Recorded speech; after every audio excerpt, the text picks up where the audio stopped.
বিসমিল্লাহির রহমানির রহিম।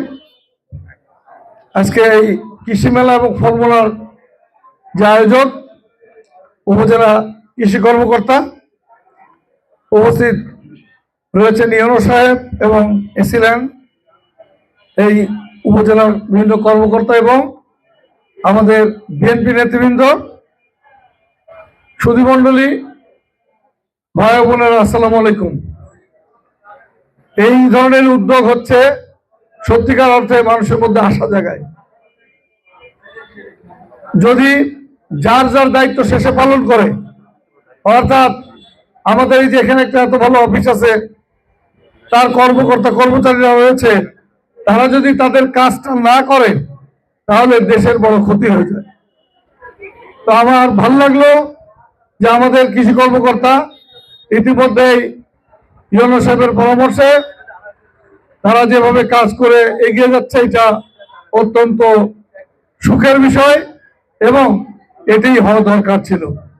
আমি আপনাদের সকলের এই গরমের মধ্যে, এই কষ্টের মধ্যে এইখানে উপস্থিত হওয়ার জন্য আন্তরিক ধন্যবাদ এবং শুভেচ্ছা জানাচ্ছি।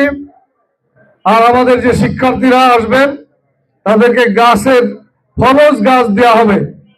এই গাছ নিয়ে তোমরা কিন্তু খুব সুন্দর জায়গায় বাড়ির এক কোণায় লাগিয়ে যত্ন করবা, তাইলে নিজের হাতে লাগানো গাছের ফল খেতে পারবা। আমি বিশ্বাস করি শ্রীপুরে যে খাদ্য ঘাটতি রয়েছে, বিশেষ করে ধানের, এই আমন বীজ দিয়ে, উচ্চ ফলনশীল আমনের বীজ পাতা দিয়ে আমন চাষ করলে তা খানিকটা পূরণ হবে। আর পেঁয়াজের তো এটা তো বলা অপেক্ষা রাখে না। শ্রীপুর, মাগুরা জেলা সহ বাংলাদেশের অন্যান্য এলাকার জন্য শ্রীপুর অনেক অবদান রাখে। এই জন্য আপনাদেরকে অনেক অনেক ধন্যবাদ।